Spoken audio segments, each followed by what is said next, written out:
Welcome to the Buddhist Recovery Network Academy.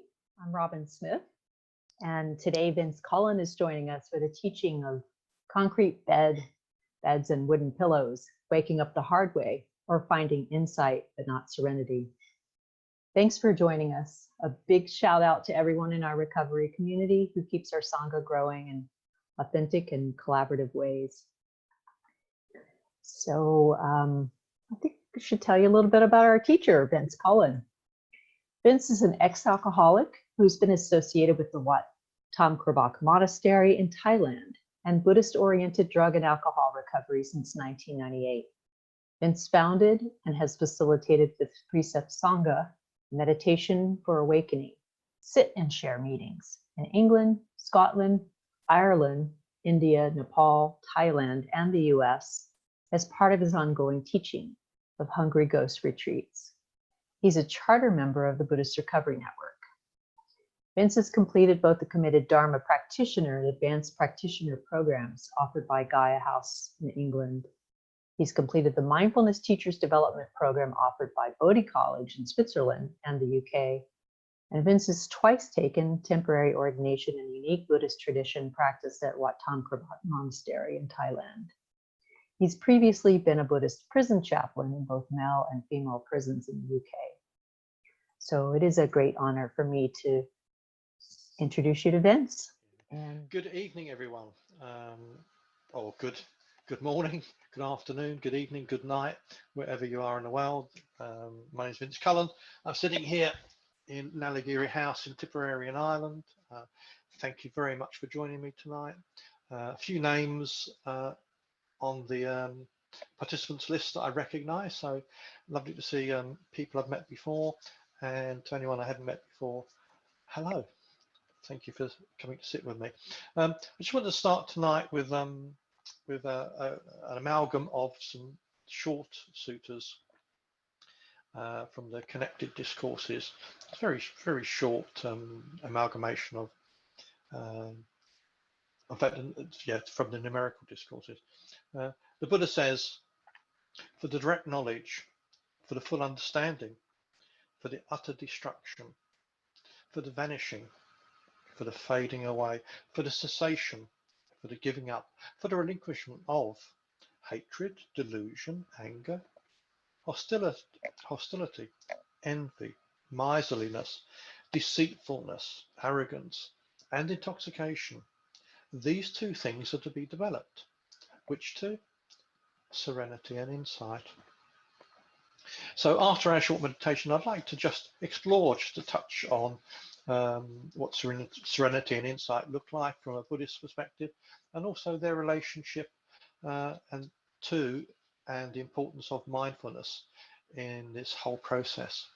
But for now, please join me now for a short 10-minute guided meditation, a serenity breath meditation, a meditation that's intended to calm the breath, to calm the body, to quiet the mind, to gladden the mind, to actually deliberately cultivate joy.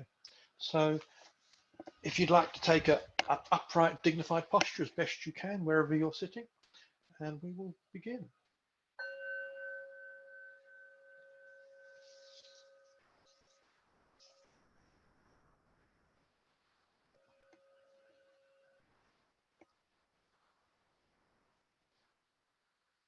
So for the next 10 minutes, you're invited to practice calm and pleasant abiding in the here and now.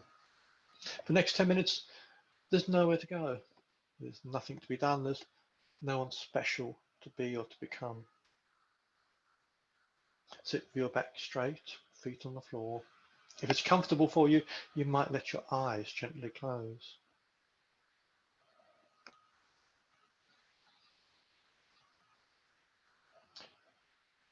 Take 2 or 3 very deep breaths in and very long, slow breaths out. Aware of the breath, feeling the breath in the whole body. And again, a very full, deep breath in.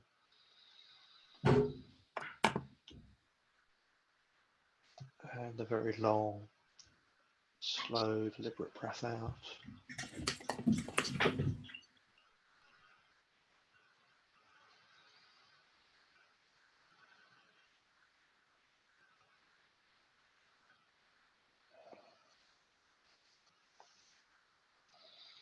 Let our shoulders drop back to open up the heart area. We allow our arms and our hands to rest easily on our thighs or in our lap.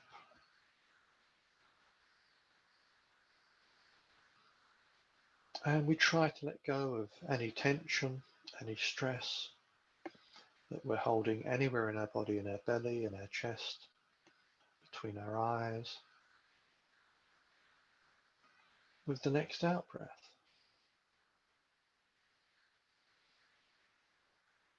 And the next out breath.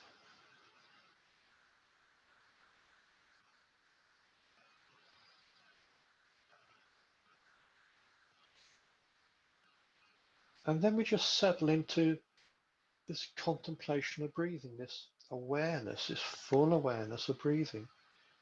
The Buddha's instructions are really very straightforward, but very difficult to do. Breathing in, I'm fully aware that I'm breathing in. Breathing out, I'm fully aware that I'm breathing out.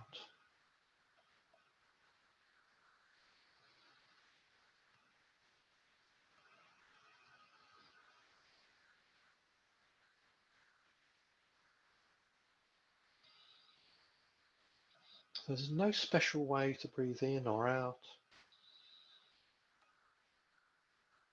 but in these early stages of this meditation, we're simply becoming aware of the breath.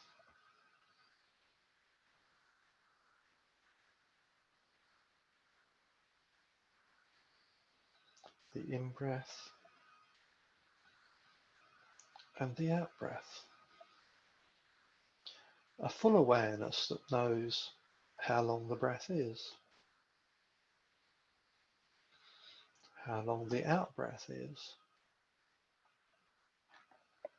An awareness that knows whether the breath is very shallow or whether the breath is very deep.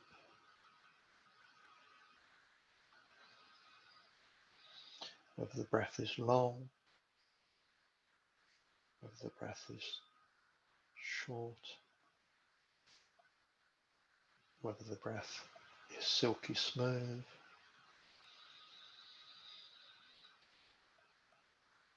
whether the breath is rough and harsh.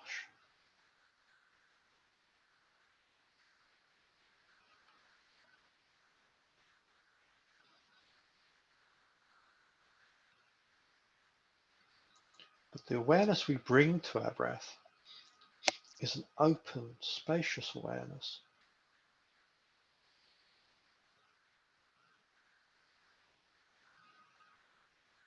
It's almost counterintuitive.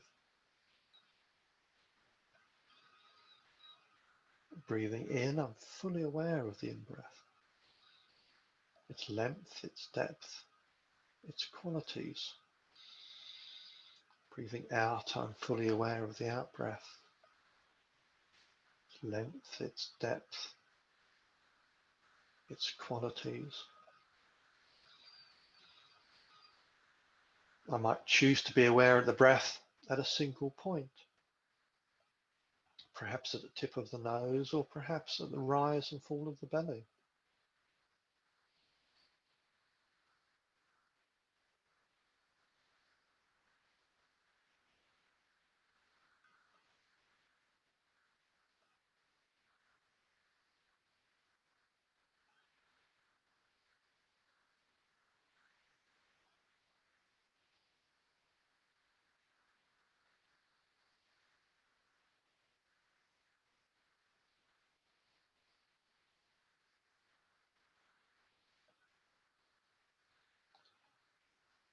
I may also become aware of the breath in the whole body as a single point of awareness.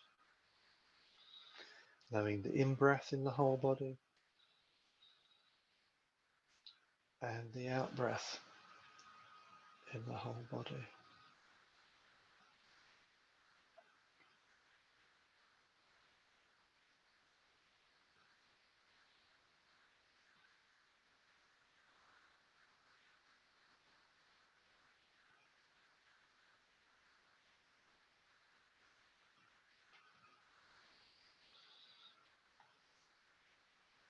And then, having established a connection, a full awareness of the breath, I might use the breath to physically calm the body, to relax the body. Breathing in, I'll calm the body. Breathing out, I'll calm the body.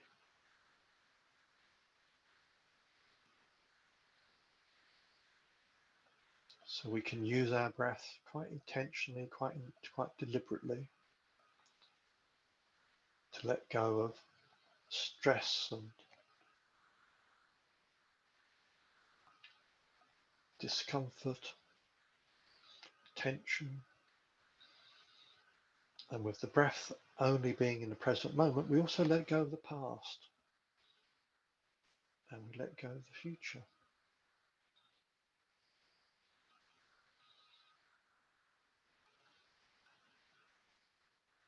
We're starting to practice and to cultivate calm and pleasant abiding in the here and now.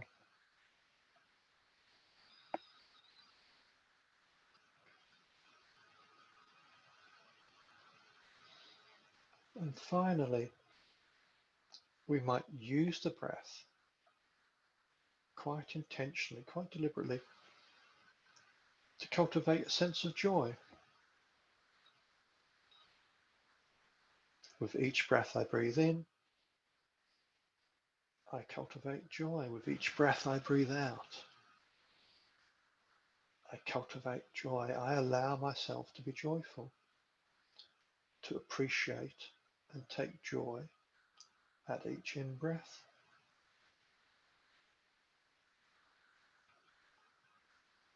and each out-breath. The joy of a calmed body, the joy of each breath.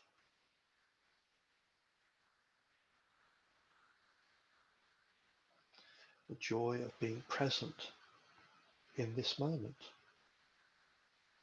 in this only moment.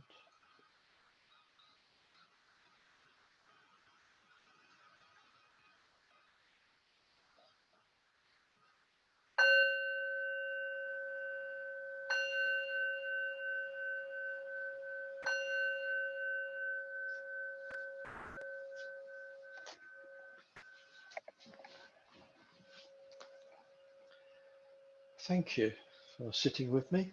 A very short breath meditation based on the first few steps of a famous meditation sutta given by the Buddha, the Anapansati sutta.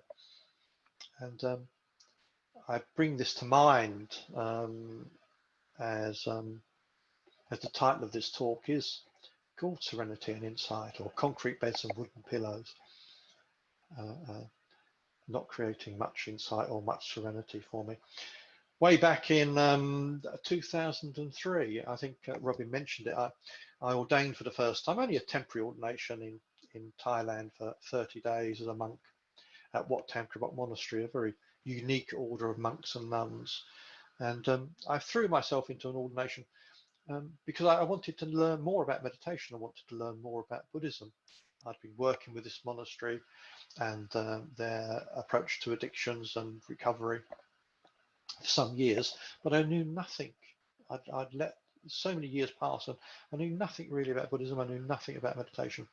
So I threw myself in at the deep end, and I ordained for 30 days as a novice monk, hoping to learn how to meditate, hoping to learn something about the Buddha's teachings. And I can tell you that after 30 days, I learned I did learn something. I learned just how uncomfortable and how painful meditation is if it's not taught properly. Um, and I learned nothing about Buddha Dharma, about the Buddha's teachings. And the little bit I did learn was so unique to this unique monastery that it perhaps wouldn't be recognized as Dharma outside of that monastery. But I didn't let this experience put me off. A year later, in 2004, I went to a monastery in southern Thailand as a layperson. The first of several 10-day silent retreats, I sat at Wat Suan Mokkh. Now, Wat Suan Mokkh is famous for its retreat centre, which is some way from the main monastery, very sparse, no Buddha images, no incense, just concrete cells with concrete beds, or brick-built cells, literally with bars in the window, with concrete beds and wooden pillows. The early morning bell goes at 4 o'clock in the morning. You're in the meditation hall, or it's an open-air sala at 4:30 for the first teaching. And then it's sit, walk, all day long, with a period of mindful movements and yoga. There's 2 meals a day, a sort of rice gruel for breakfast, and a main meal at around 11:30 in the morning. And the whole 10 days are conducted in silence. And the whole retreat is based on this sutta, the Anapansati Sutta, this discourse, Buddha's talk on the full awareness of breathing, where the Buddha lays out these 16 steps of breath meditation that quite literally take you through getting to know the breath, just simply knowing the in-breath and the out-breath and all the different types of breath, and then using the breath to calm the body, and then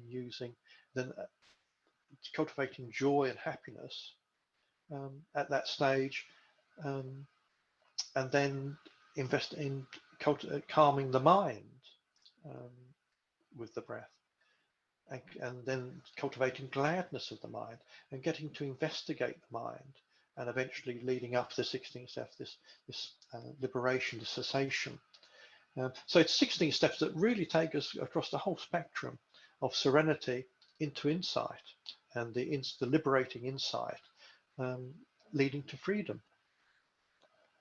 Now, this was really my first serious immersion in serious Buddhist practice and wonderful Buddhist teachings. The teachers at Wat Suan Mokkh, it's palpable the way the teachings are offered, and some of those teachings really resonated with me, particularly the teaching on how a lot of my suffering as an addict, particularly as an addict, it was caused by greed, hatred, and delusion, by craving, aversion, and confusion. And that was very insightful, or very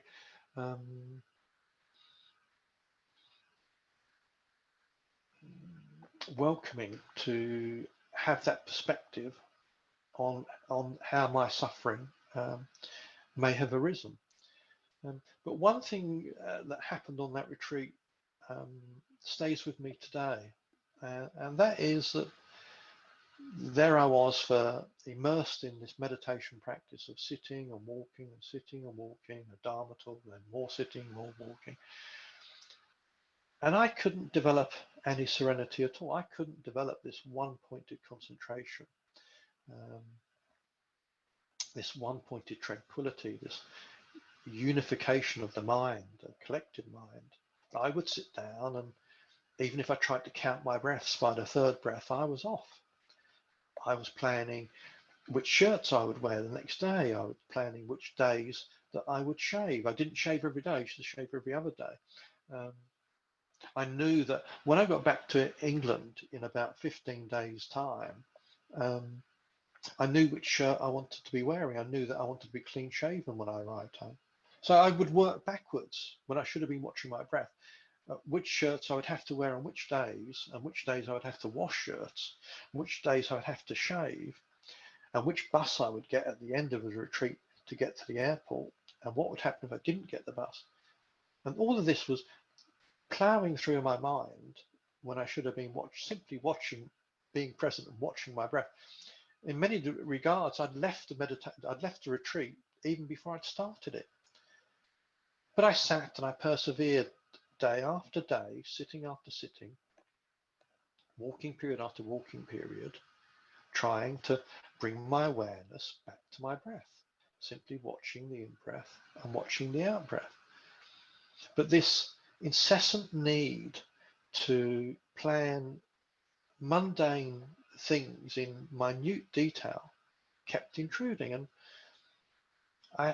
in the end I had to stop my meditation, my attempts, my half-hearted attempts at meditation, and bring my awareness, bring my consciousness to, what am I doing here? What do I achieve by planning things in such great detail? And then it dawned on me that I was trying to achieve some sort of security, some sense of safety, some sense of certainty. And I inquired a bit more, why do I seek such levels of certainty, safety and security? And it took me back to my childhood, where being one of 5 children of 2 alcoholic parents, I had what would be described as a toxic upbringing in a toxic household, what the local social services would describe as a troubled family. So I lived for many years, I lived in an environment that was uncertain. It was unsafe. You could never tell when things might erupt, when furniture might go flying, when angry words and angry fists would be slung around because someone said something wrong.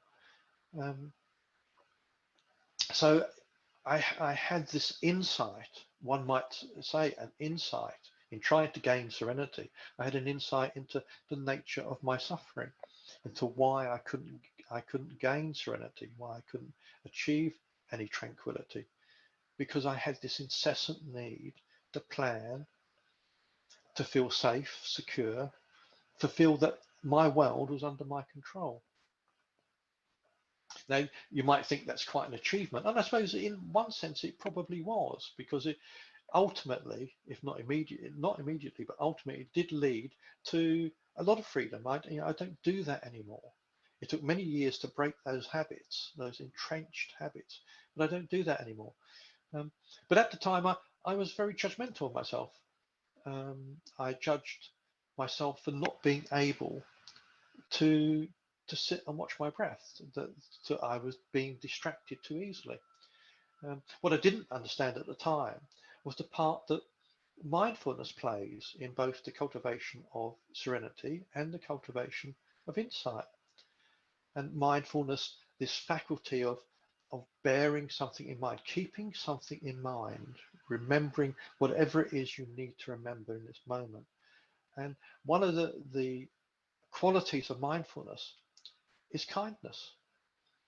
That mindfulness is always in the service of relieving suffering. Mindfulness isn't judgmental, but mindfulness is very discerning. It discerns what's good for us and what's not good for us. So had I brought some mindfulness to my insight, I could have expanded the insight into knowing what is it that leads to my distress, and what would it be to lead away from distress. So I bring in a quality of understanding suffering. So for an insight to be an insight is to have some understanding. It has to give us an insight into impermanence, an insight into the arising of suffering, and an insight into how things are not personal. As much as I want to, I like to think that the world revolves around me. Of course, my world, perhaps it does, but I'm not the center of the universe. These things are not personal. Suffering and trauma are not personal. They happen. I spent many years looking for someone and something to blame for my alcoholism, an alcoholism that spanned 25 years of my life, even to the point of going into therapy to look for this, for something to blame, someone to blame. And now I can say, after many, many years in and out of therapy, I can say that there was no one to blame. My alcoholism was just the summation, the conclusion, or the ongoing outcome of causes and conditions. It was another way of me trying to make my life safe and secure, very incorrectly, by trying to numb myself from life. So that first 10-day silent retreat at Suan Mokkh, I did have an insight into the nature of my own mind. I didn't gain much serenity because I had no mindfulness. I had no knowledge of mindfulness and what I should be keeping in mind.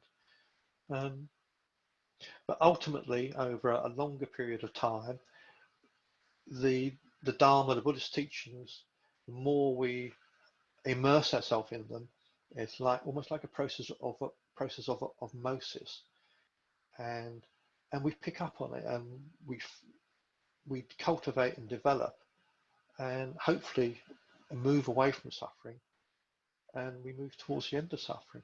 We move towards that perfect, unshakable liberation of the heart, a liberation from craving, a liberation from aversions, and a liberation from confusion. I'm conscious of the time. I've tried to squeeze a very big subject into a very short period of time, and it's now coming up to half past the hour. So I'm going to stop there and open the session up for questions and answers. We have up to 15 minutes, but if we don't take all of the 15 minutes, that's not a problem. Again, I'd like to thank you for sitting with me tonight, and thank you for listening to what I have to say. And I'm very happy to answer any questions if I can. I got no guarantee that I can, but if I can answer a question, I will certainly try. I just wanted to remind folks that if you want to come live and ask your question, feel free to turn your camera on. You can also press the raise hand icon in the chat field, and hopefully I'll see it. I could actually kick off the question, Vince, if I could. So in my experience, insight is very necessary to make meaningful change.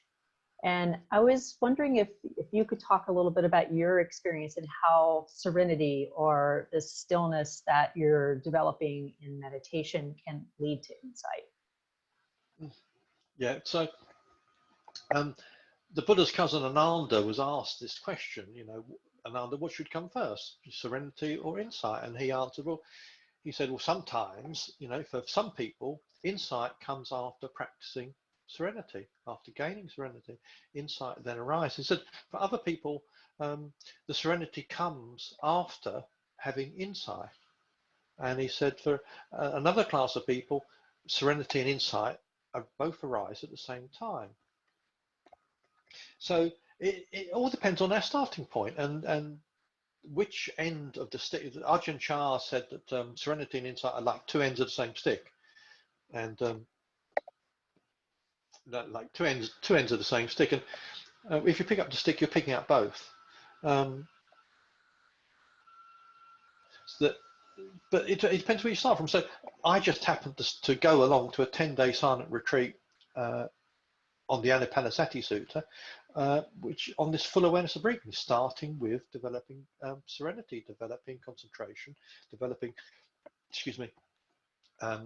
tranquility, developing this calm abiding, before then moving, once we have calm abiding in the body, calm abiding in the mind, then we can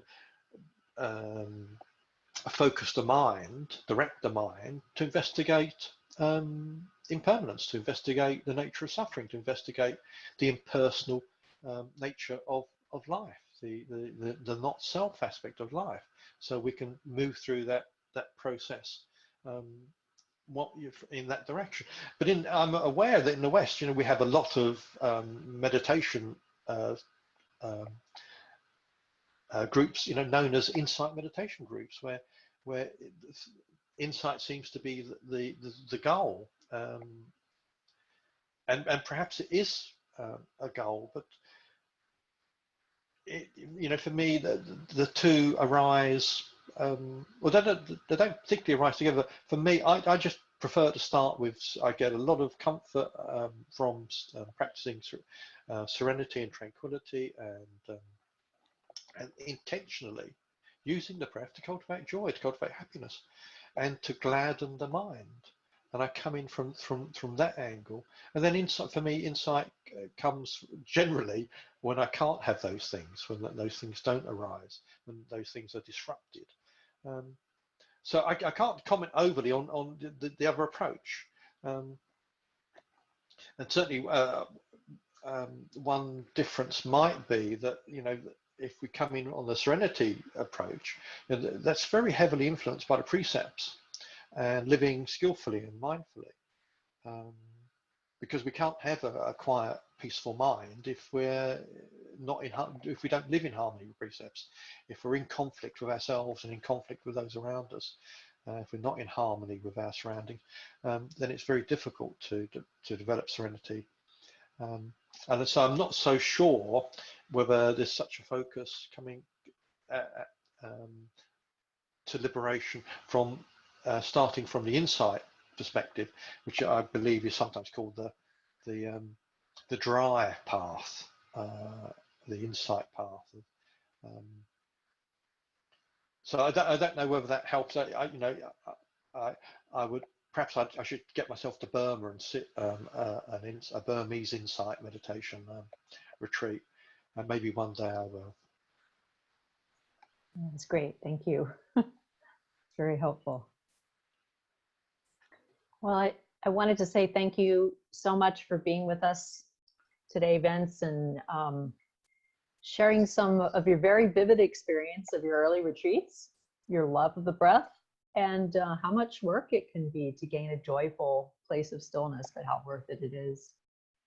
I just wanted to share that for our listeners that Vince is currently receiving invitations to teach and to lead retreats.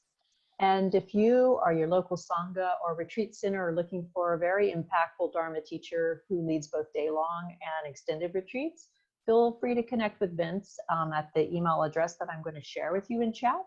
And it's vince.cullen@gmail.com. I've also placed his websites in the chat field, fifth-precept.org and hungryghostrretreats.org. And thank you. It was amazing, as always. And just to remind everyone about Dana, if you have the opportunity and the means, Thanissaro Bhikkhu shared this idea with us about giving. He said, generosity is an act of true freedom and thus the perfect place to start the path to total release.